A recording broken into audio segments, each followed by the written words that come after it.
Greetings from Project Hindsight to fellow astrologers at the St. Petersburg Astrological Conference. My name is Robert Schmidt, and I would like to give you a glimpse of some of the riches we have uncovered through the translation and study of Hellenistic astrological texts. But first of all, let me define what I mean by Hellenistic astrology. By this term, I mean the kind of astrology that appeared sometime after the Alexandrian conquest of Egypt in 332 BCE and sometime before the beginning of the Christian era. It is a bit difficult to pinpoint more exactly the precise time in which this material made its appearance. But it is current scholarly opinion that the writings that constitute the original Hellenistic astrological material were composed somewhere in the 2nd century before the Christian era. The authorship of those original writings is also quite mysterious. Their works are associated with a cast of semi-divine figures with names like Hermes Trismegistus, Asclepius, Anubis, Orpheus, and so forth. Now, in point of fact, we do not have very much material from those early astrologers, whom we will call the founding astrologers of Hellenistic tradition. Sometime shortly after the 2nd century BCE, there was a very large compilation of astrological material made by some equally mysterious persons, namely a man named Nechepso and another named Petosiris. I say that this is somewhat mysterious because Nechepso was in point of fact an Egyptian pharaoh, and Petosiris was a high priest, but they evidently lived at different eras. So these may have been fictional names for the actual authors of this apparently very large treatise. Nechepso and Petosiris were understood to be the explicators and expositors of the original material going back to Hermes Trismegistus and the other folks that I mentioned. However, this large compendium of astrological material itself did not survive intact. We do not have all of the volumes and all of the different books that were written by these two figures. What we know of their writing is primarily due to excerpts made by later authors and occasional paraphrases and just simple references that in many cases do not have a lot of content.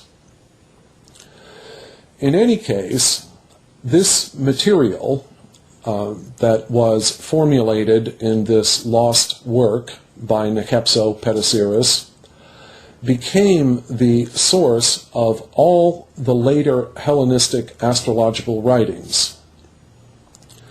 The Hellenistic tradition could be understood to extend from this founding period, which I've mentioned, all the way up till perhaps the 7th century of the Christian era.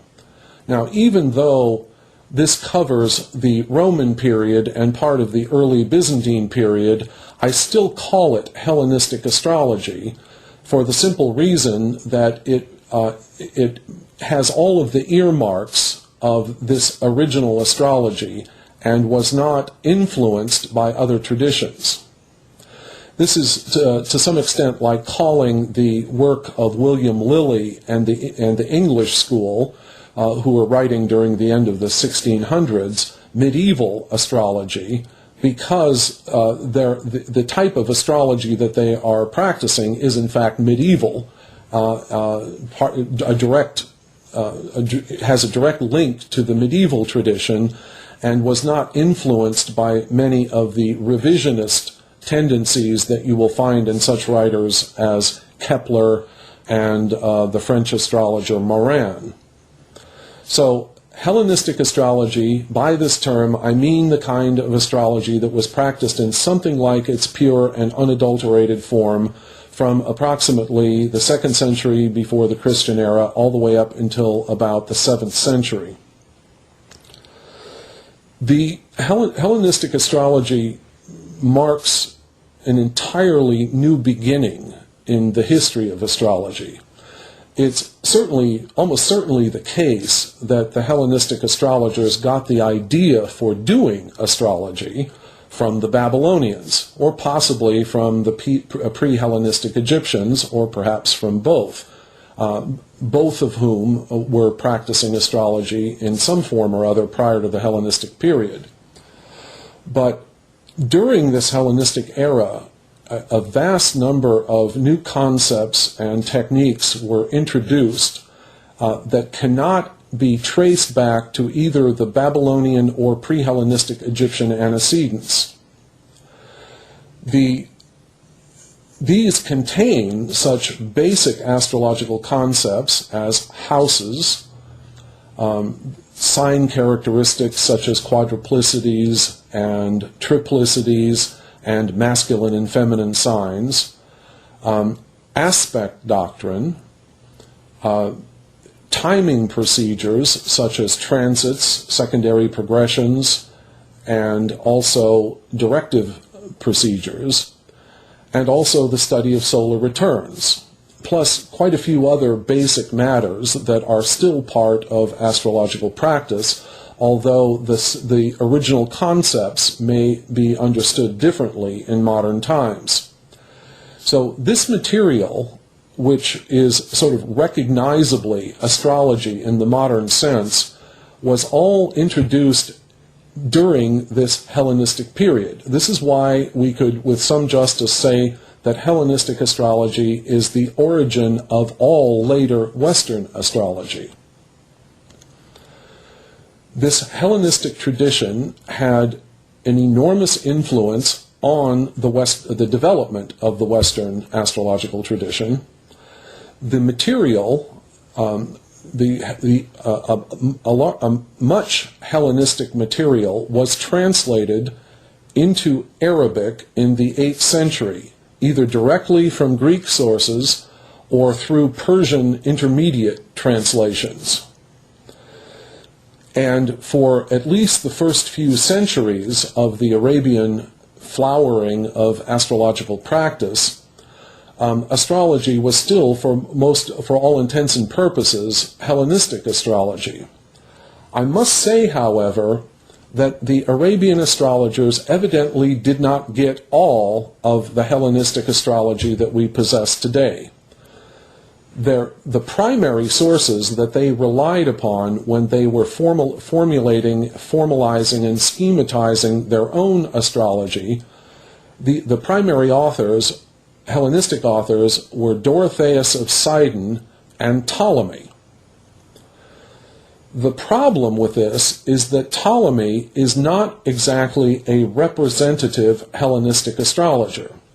Although there is a lot of material in the Tetrabiblos, which is in fact traditional Hellenistic astrology, Ptolemy had his own agenda and discarded vast quantities of the earlier Hellenistic material and did not incorporate it into his own Tetrabiblos. So it is difficult to use Ptolemy as a typical representative of Hellenistic astrology.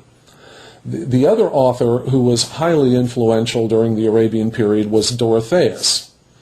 And Dorotheus does in fact have quite a lot of material that is traditional, or what I would call now traditional, that is representing the original Hellenistic